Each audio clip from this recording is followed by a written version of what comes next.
ठट्ठा। सिंध जो कभी एक दौलतमंद रियासत हुआ करती थी, जो तालीम के हवाले से भी मशहूर थी। ये वो जमाना था जब सिंध मुल्तान से लेकर मकरान तक फैला हुआ था।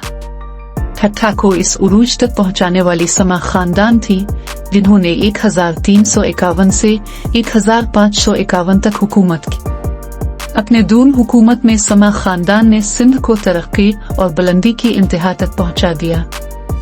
समा खानदान ने अपनी पहचान मकली के कब्रिस्तान में मज़ारात की सूरत में छोड़े। अगर आप आज म्यूजियम जाएं, तो इस अजीम रियासत की कोई खास चीज देखने को नहीं मिलेगी, सिवाय चंद सिक्कों के। इसकी वजह वो इदारे हैं जिनका फर्ज है कि मोइनजोदड़ो, हड़प्पा, टेक्सला जैसी जगहों की दरियाफ्त करें, जैसा कि अंग्रेज छोड़ कर गए थे।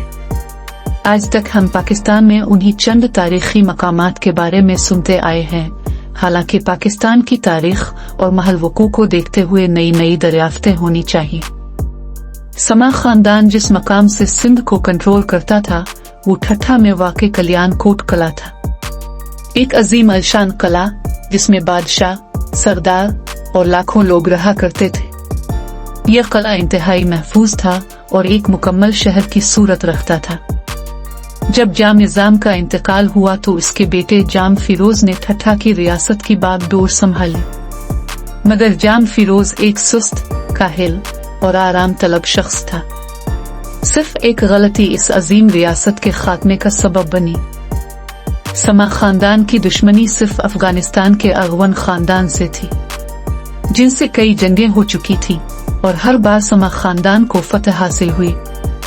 मगर इस बार जाम फिरोज ने इन अगवन लोगों में से चंद को ठट्ठा में एक जगह दी ताकि वो अमन से रह सकी, लेकिन उनके इरादे कुछ और थे।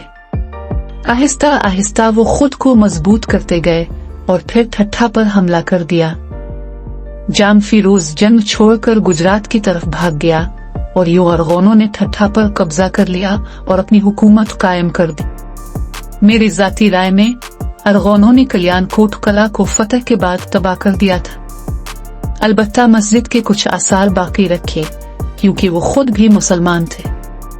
आज वही मस्जिद इस बात की गवाह है कि कल्याण कोट को तबाह करने वाले अरगोन थे।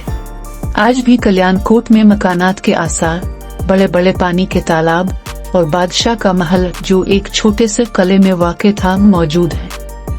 सस्पेंस से भरा यह किला आज भी इंसान कदीमा के शौकीन अफराद को हसरत भरी नजरों से देख रहा है।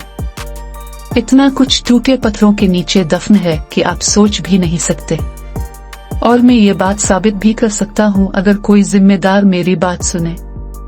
समा खानदान के बर्तन, अशिया इस्तेमाल और दीगर कीमती चीजें यकीनन उन टूटी हुई इमारतों के पत्थरों के नीचे मौजूद होंगी। ये सिर्फ तहकीक, शौक और एहसास की बात है।